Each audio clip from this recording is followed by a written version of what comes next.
मोर घर पे आना। ए अमर दीवाना मोला बम्बई ले जाना। अबे तय अकेली संग में बोला झन लाना या। ए अमर दीवाना मोला बम्बई ले जाना। अरे अके बेरा काली टोरी मोर घर पे आना। संग माले जावे नहीं मोला दे बताना। ए अमर दीवाना मोला बम्बई ले जाना। अके बेरा काली टोरी मोर घर पे आना।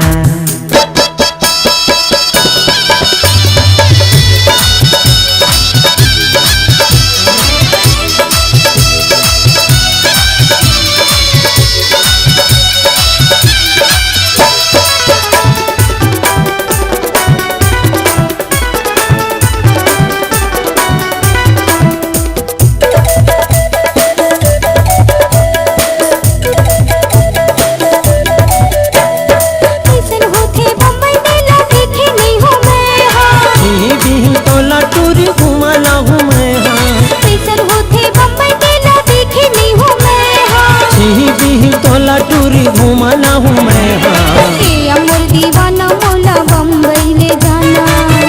बेरा काली टूरी मोर घर पे आना। ए अमर दीवाना मोला बम्बई ले जाना। बेरा काली टूरी मोर घर पे आना।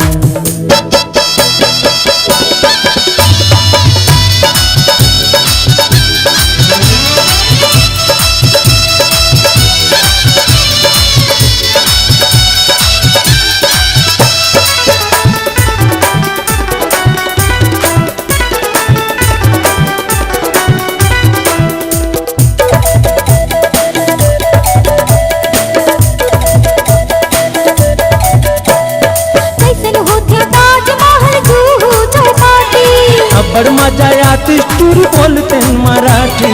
हवैया ताजमहल जुहू चौपाटी।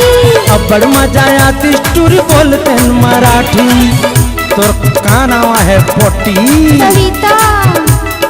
अब बड़ मजा आती टूरी बोलते मराठी। ए अमर दीवाना मोला बम्बई ले जाना। बेरा काली टूरी मोर घर पे आना।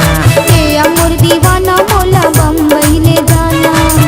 बेरा काली मोर घर पे आना।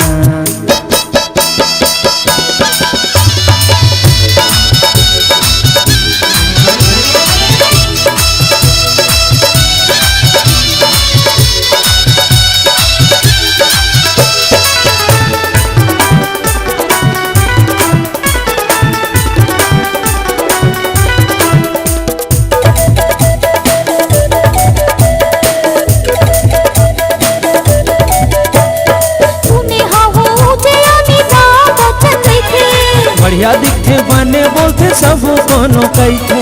सुने हवा मुझे अमिताभ बच्चन देखे। बढ़िया दिखे बने बोलते सब कोनो कहते। ए अमर दीवाना मोला बम्बई ले जाना। बेरा काली टोरी मोर घर पे आना।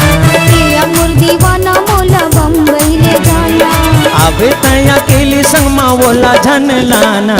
ए अमर दीवाना मोला बम्बई ले जाना।